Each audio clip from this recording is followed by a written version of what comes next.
Right. Good evening, everybody, and welcome to this webinar. My name is Arun, and tonight I will be talking a little bit about the budget that was announced yesterday. This well-anticipated budget that I think is probably the most anticipated budget we've seen in a number of years as a result of the Labour government. And boy, was it a budget. Okay, so I'm going to go through some of the key salient points that will be impacting most businesses, including dentists. And I guess it's kind of come on a funny night tonight. Tonight is actually Halloween, so if anyone who's wanted to go out trick or treating, I'm sorry. This is a budget from Halloween, I guess. In addition, coincidentally, it's actually Diwali today. So anyone who is celebrating Diwali, happy Diwali to you guys. I do actually celebrate Diwali, but I actually thought it was going to be tomorrow. But with the way the dates work with Hindus' calendars, it's never quite sure when it's going to be. So I have a house full of people turning up in the next half an hour, screaming teenagers, a dog that wants to be entertained, and then some other guests as well. So bear with me, okay, if you hear lots of noise in the background. But I will try and get through all of this information as quickly as possible and just highlight the salient points. Today, these are just the salient points. Obviously, if you need specific advice, please do reach out when you need to. So let's crack on. And that's the dog probably barking at some guests who've just turned up. So anyway. Right, so here we go. Wrong slides, wrong one. So as you can hear, that's the noise. Just bear with me a second. Let me get rid of those people. So, right.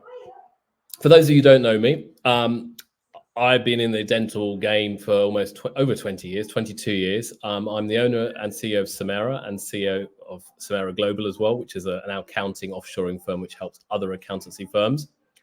I'm also the co-owner of the Neem Tree Dental Group, private dental group. So everything that I kind of suggest, talk about, I actually feel and experience myself. My wife's Mita is the principal dentist. So everything we've always done has always been about trying things out ourselves, okay? So as I 22 years, I'm a trained chartered accountant with PwC and we used to work in investment banking. So that's a little bit about me. But before I want to just crack on and really go into the depths and details of what this is all about.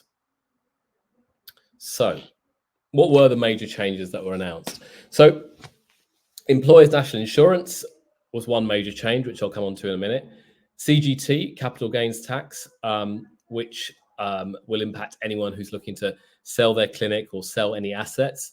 In personal tax or income tax, which I'll talk about in a little bit of detail, not significant changes there. Some significant changes in inheritance tax. And then, as we know, the national minimum wage has risen as well. So I'll go through each of these in a few minutes and just run through each of the key points. So let's start with national insurance. So those who are self-employed, so those are people who are maybe associates or a sole trader business, actually no significant change here. Actually, this is probably the only good slide I've got in the pack. So I thought I'd start off with the good news. No change from 25-26 for either class 4 or class 2. So that's kind of the good news. But it really kind of goes downhill after this. And this is for employees. Now, I suppose you remember, actually, just bear with me a second. Let me just make sure people are quiet. Hold on. Just bear with me a second. I'm going to mute myself. 1 second, sorry.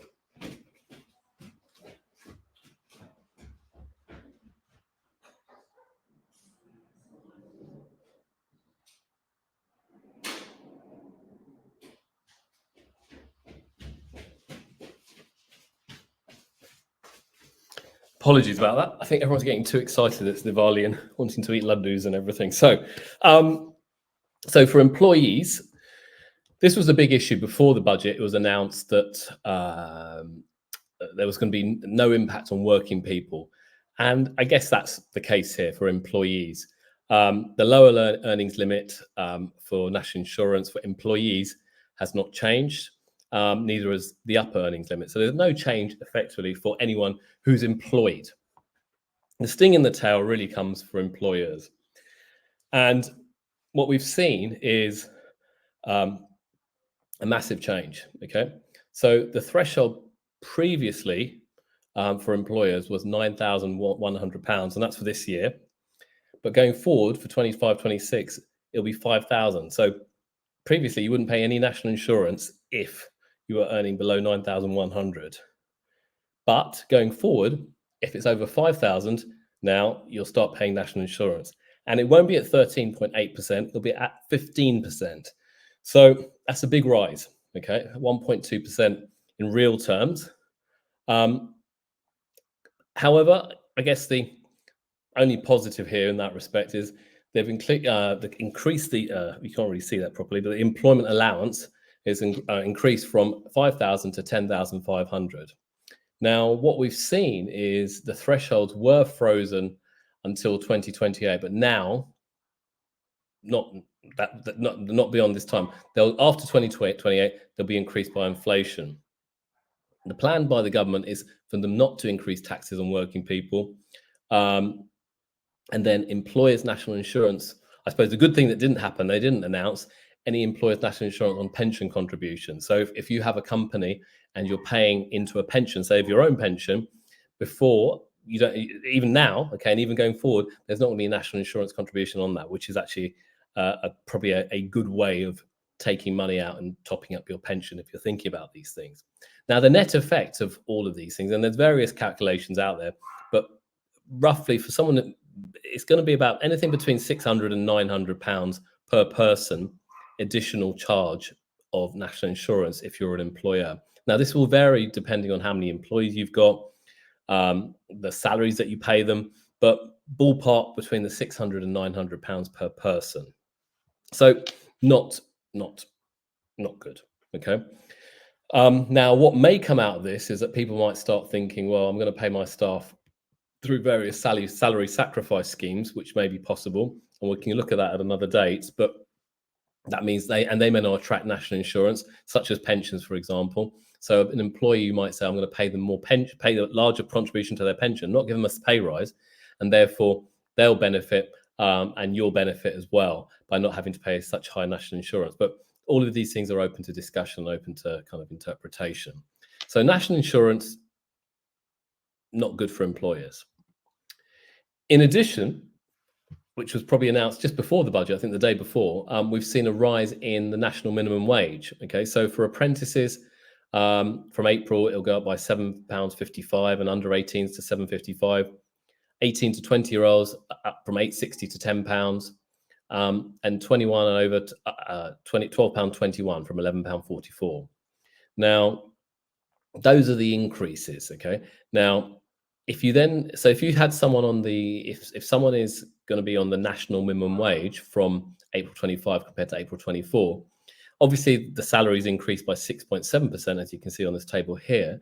But in addition, we're seeing with the increase in employers' national insurance liabilities, the actual real term increase to an employer is 10.6%.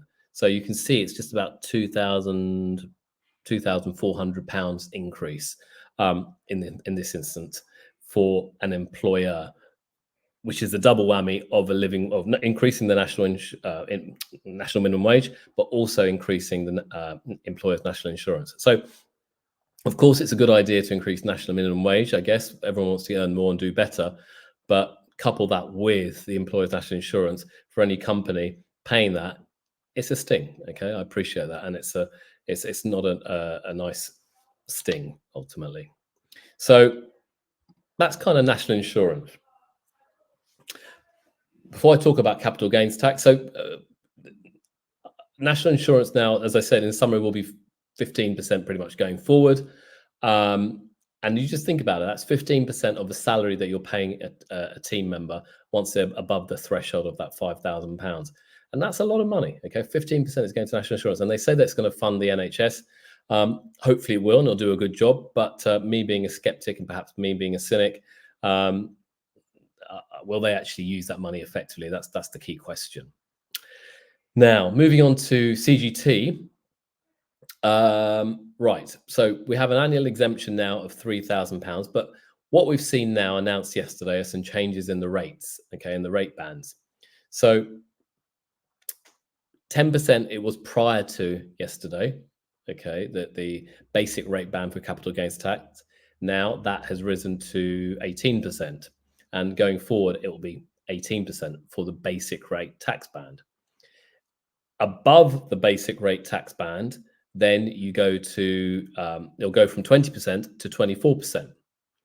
Now, big changes here. So in addition, one of the big benefits, and this is capital gains tax applies to people who want to sell their business. So for anyone who owns a clinic, this is where the impact will be. And I'll do a worked example in a moment. There's something called business asset disposal relief. So you currently get, and basically up until yesterday, you would have got a lifetime limit of £1 million, and you'd up to that limit of £1 million, you only pay 10% CGT. After that, you pay the balance at the main rates. And yesterday it would have been at 20%, 10% and 20%. Now going after October, now things have changed, and going into 25, 26, the lifetime limit at 1 million will be at 14%, and then in 26, 27 it'll be at 18%. So CGT is on its way up. So for anyone thinking about selling their business, this could have it'll impact it sizably. Now, the question you have to think about is: are you imminent? Are you looking to retire immediately? Are you looking to sell immediately? Are you looking to, I suppose, exit soon, or maybe as people have been talking about, I suppose I've been reading today, is that will this government actually last for the next 4 or 5 years? Will things change after 5 years? Who knows? No one can predict these things. But as a Labour government stands now, over the next 4 or 5 years, these are the rates. Okay. Now, if you can hold on, things may change after 5 years. Now, this may slow down M&A and activity in the longer term. I think this may actually speed up M&A activity up until April next year. Okay. But after April next year, things might actually slow down of M&A. But I'm just hypothesizing at this stage. So if I go through a worked example here, imagine you've done well, you built a practice, and it's £5 million practice value. And these are just worked examples. So just bear that in mind. These are just very rough figures. In 24, 25, okay, up until if you applied a business asset disposal relief, you'd get £100,000 tax would be, and the remaining £4 million would be taxed at 20%, which would be £800,000. So the total tax would be £900,000 on a £5 million sale. After 30th of October, i.e. yesterday, that bottom figure has gone up to 14%, so from 800 to 960. And as you can see going forward, 25, 26, if you're selling your business, your tax bill would be 1.1, and in 26, 27, it would be 1.14 million. So rising over the next few years with CGT. Now, what we might see is more activity over the next 1 or 2 years, as I said, but 26, 27, then it will probably kind of plateau at that level. Now, in this example, the net increase is around 27%, from paying 900,000 to 1.14 million. A sizable change, okay? And that's in real terms, in this example, that's what, £240,000, a lot of money. So again, not so attractive, okay? Now, I'm of the age, I'm in my 50s, early 50s.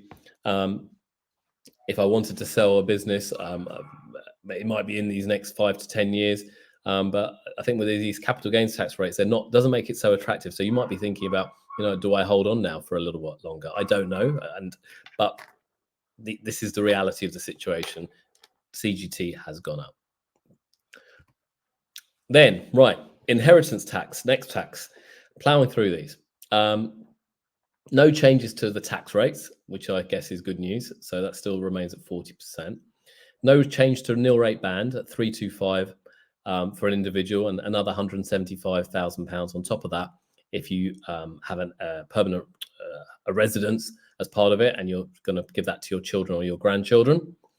So they haven't moved the bands up either. So it's still quite low, and these bands have been around for donkey's years. So maybe for at least over 10 years. It would have been nice for them to move up, but of course they didn't.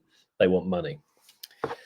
Now, what's also been caught by the inheritance tax is unspent pension funds subject to IHT. So what this means is people who have a private pension, previously, a private pension would have been outside of inheritance tax, so that wouldn't have been caught up in the estate's value.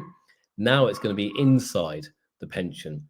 So if someone dies and that pension is going to someone else, to being given to the next generation or whoever, that'll sit within these bands. And that could have quite a big, actually could have a very big impact, not a big impact, a massive impact, okay?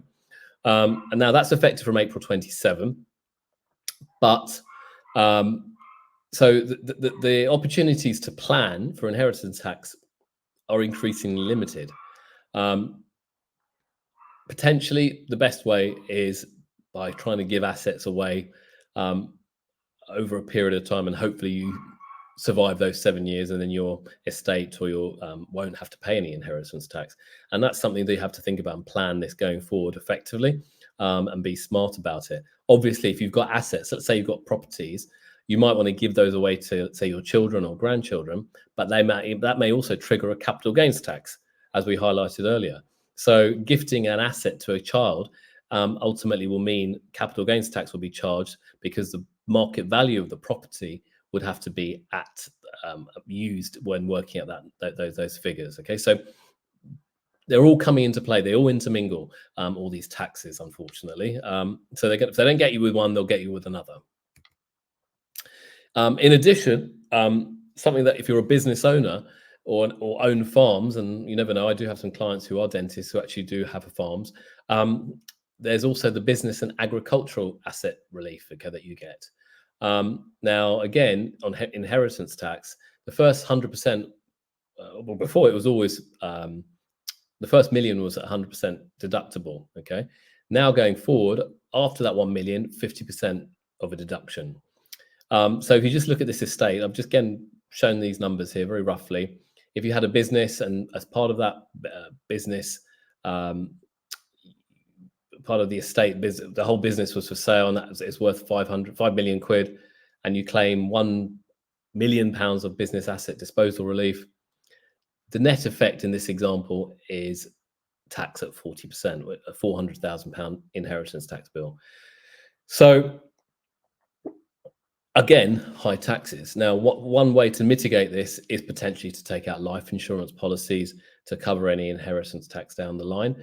But again, it's a catch-all. They're trying to catch everybody with this tax of inheritance tax. So far, it's been pretty negative news thus far. We've talked about employers' national insurance, capital gains tax going up, and now further people being caught into the loop of inheritance tax, particularly around the pension side of things, I think. And for those who do own a business, again, not such attractive inheritance tax terms now. Moving on to personal income tax, I suppose the good thing here, and you can see the numbers here, they haven't changed. Okay, personal allowance remain the same. The starting rate for savings remain the same. Basically, everything stays the same. But what that also means is the thresholds remain the same. So all the allowances are frozen until 2028, and then will rise with inflation. So that means as people's pay rises go up under the fiscal drag, ultimately they'll be paying more tax because the bands haven't moved with the rate of inflation on their pay. So again, and this is a continuation of what the Tory government did. They had fiscal drag in place, never increasing the personal allowances or any allowance levels. And that's now just continuing under this Labour government, so they can catch more money as more salaries go up. So no change. And then I suppose the only positive out of this whole income tax side of things, there was no change in dividend tax rate. So for anyone who has companies and they're paying themselves through companies, it may well be a combination now of paying yourself higher dividends. You might not want to, you might still need cash out of the business, but you might reduce your salary even further because of employers' national insurance. If you want to top up your pension, that may be an angle to to top up your pension. You might want to try and look at salary sacrifice schemes in place for you or your team members. So all in all, not great. So those are the taxes. I know a lot of our clients also then have children who are in private school, and VAT rules, you're probably aware of this already, but they are going to be triggered from the 1st of Jan. So another 20% on any private school fees. Luckily for me, my kids have just left private school. One left and one's gone to one's at university. So I suppose I benefited from that. But what they've also highlighted is an anti-forestalling rule. So any advance payments made before July 29th, it should be actually, I should read actually, after 29th of July 25 would trigger a VAT charge anyway. So for some people who might think, well, I won't pay the VAT if I pay lump sums in advance. I won't need to pay the 20% VAT. Unfortunately, that's not the case anymore. The ruling on the 29th of July 2024 means now that you have to pay the VAT anyway. Okay, it's all based on school term days. The only exceptions here are nurseries and any special types of school. The definitions of those I can't remember now, but there are specific special types of schools out there. So there are other aspects that are part of the budget. There are other calculations that can be done, but every situation, every scenario of every person I've dealt with over the years has a different unique situation. Some might be starting out in their career. Someone might just bought a clinic or setting up a clinic.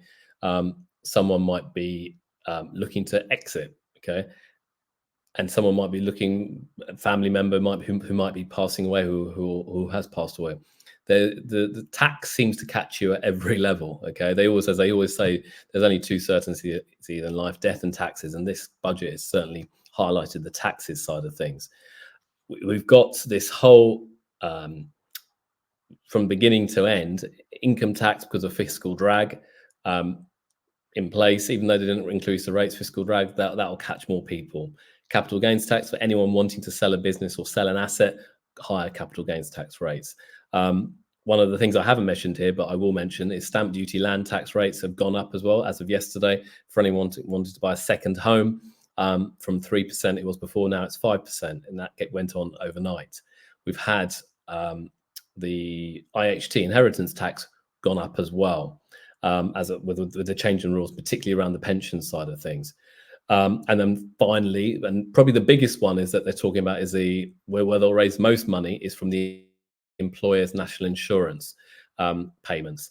And if you read the press today, they're saying they're not even sure whether that will cover sufficiently. And there's a concern by the markets that the next year the Labour budget or the Chancellor might come back and say, right, we're going to have to raise taxes even further. Okay, so it's not good news from anyone who is worried about taxes.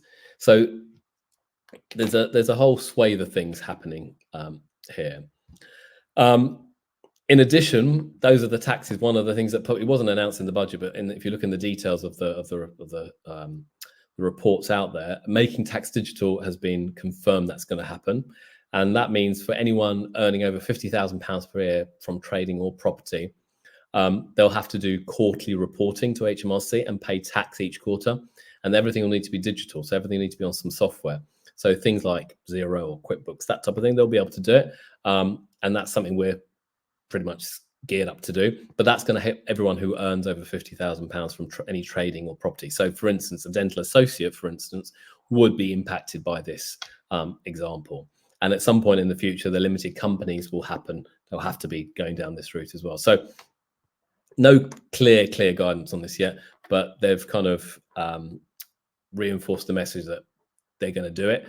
And the reason why they're doing it is because they can get more money up front. So if you're having to report quarterly, you're going to have to pay your tax quarterly and make payments quarterly, and then they give the government better cash flow for themselves. So that's the true reality of the situation. So my view, I've probably expressed it already in my kind of discussion here on these last few slides. Initially, when I was listening to the budget yesterday, it didn't look too bad, okay? headline number increases from 1.2 to of 13.8 to 15%, was an increase of 1.2%. But when you actually look at the detail, combine that with national minimum wage increases, combine that with the employment allowance, whilst that's going up, the threshold goes down. The threshold catches a lot of people out. And that's when they're going to try and make, I think, around £25 billion just from national insurance. And that's the hit is going to be on employers. Now, what does that mean for employers? They're going to have a greater cost. Where are they going to find that money from? Where would a dental clinic find that money from? It could mean they'll have to increase fees if they can. They might have to get rid of a staff member if that's the case. There's a variety of things that may have to happen. The danger of this budget is that there's talk of people might not even actually, hiring might slow down. So we shall see. In addition, M&A activity, as I said, it may pick up over the next few months because of CGT rises coming soon. But what impact will this have on valuations? And I think the impact might, the sales process might slow down a little bit further down the line. And I think valuations might come down as well, because ultimately there's greater costs in the business, therefore a lower valuation for the business. But in a nutshell, I think the national insurance rise is the biggest impact, and ultimately, if that impacts an employer, impacts a business, that reduces the profit of a business, which ultimately reduces the valuation of a business. So all in all, not great for any business owners in particular. For employees, okay. But for employees expecting pay rises, that might slow down or reduce as well, because the company or the organization has to suffer greater costs. So the question to ask is, I suppose I'm just thinking kind of logically, is how can I grow my business in this tougher tax environment? And I suppose that's the question I've had already. How can I grow my business in this tougher tax environment? And it's not going to be easy. Okay. So you're going to have to be, have some commercial nous. You're going to have to be flexible. You're going to have to be adaptable. You're going to have to look up your business in various elements. One of the areas is to grow the top line. Easier said than done. It might mean better, more effective marketing, getting more customers, changing your prices, offering new services, all of these things. Okay. And that's an important area to think about. How can I grow my business? And I think new services or price rises, and they will have to be cleverly done, because you don't want to raise your prices and then see demand drop. Okay. And you've got to be competitive at the same time. You've also got to identify other areas you can reduce costs, maybe through automation, through technology, or through outsourcing and offshoring work overseas. So I know clinics now where we support, to be honest with you, where we provide bookkeepers full-time working for them overseas. These are some of the larger groups, and they work overseas because it's cheaper. It's a lower cost. We can do that. We also have clients who are using video services and marketing services from our team overseas. So various things out there where you're going to have to do this. And we kind of foresaw these costs and taxes rising a number of years back. So we've got a team in place to support anyone who's looking for some of the more admin and financial and marketing types of roles out there. So get in touch if you need any help on that. But finally, I think ultimately you as a business owner now have to think of the drives of your business and focus on how to grow. The tax is here. We're all going to suffer it. We're all going to have to pay it. But the smart ones will think, okay, it's there. There's not much you can do about it. It's thinking, what are those drivers which I can change? What are the levers that I can move within my business where I can reduce costs, grow revenue? What are they? And that means looking at things in a much, much more strategic point of view, but also having the detail, understanding the numbers is so important now. So how can we help? Okay, I've been talking for 30 minutes. There's tax planning. We can do looking at sole trader versus limited company as an option for whether you're a group, one dental practice, or you're an associate. But over the years, we've been helping people put groups together to help them restructure, which then can help offset losses in one business to profits in another business. Various things to look at there we can do. One of the big areas now that we really focus on is getting to grips of your numbers. As Making Tax Digital is coming, as I mentioned earlier, it's so imperative to know your numbers. So your bookkeeping is up to date and accurate. It's not done by some nurse or practice manager sitting behind the scenes when they can get down to do it. You need to know your numbers. You need that management information, and you can use technology to really manage and smooth out the finance function. And it can be very, very well. It can really help your business. So there's not much we haven't seen in the last 22 years. We've seen tax rises, we've seen tax drops, we've seen interest rates go up, we've seen problems in clinics, we've seen practice valuations go up, valuations come down. We help practice owners, associates, we help groups that are multi-million pound groups to dentists just starting out. So we have this real in-depth knowledge of the whole dental sector. And I think really, if I look to myself, and we also having our own clinics has given us a significant edge, because we know what works and what doesn't work. So if you need any help on any of these aspects, on the financial side of things, but even the marketing side of things, we can certainly potentially help. You can book a call with me on the following link. As you see, there's not much I haven't seen in practice. I will share a link, something here now. I'll just add something else to the thingy. I have put a page in. I'll just share this link as well. Two things. It's